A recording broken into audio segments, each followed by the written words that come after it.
বৃষ্টি ভেজা এক বিকেল বাসস্ট্যান্ডে একা দাঁড়িয়েছিল নীরা। হঠাৎ পাশ থেকে একটি ছাতা এগিয়ে এলো। অচেনা এক ছেলে মৃদু হেসে বলল, ভিজে গেলে অসুখ হবে। নীরা প্রথমে না করলেও শেষ পর্যন্ত ছাতার নিচে দাঁড়াল। দুজনের মাঝে নীরবতা, কিন্তু সেই নীরবতাই যেন হাজার কথার চেয়েও গভীর। বাস এসে গেল। নীরা উঠে পড়ল।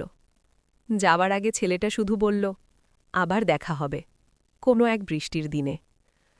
1 বছর পর একই দিন, একই বৃষ্টি। নীরা আবার সেই বাসস্ট্যান্ডে। হঠাৎ পেছন থেকে পরিচিত কণ্ঠ, আমি বলেছিলাম আবার দেখা হবে। নীরা ঘুরে দাঁড়িয়ে হাসল। এইবার ছাতাটা সে নিজেই ধরল, দুজনের জন্য। কখনো কখনো ভালোবাসা শুরু হয় এক টুকরো ছাতার নিচে।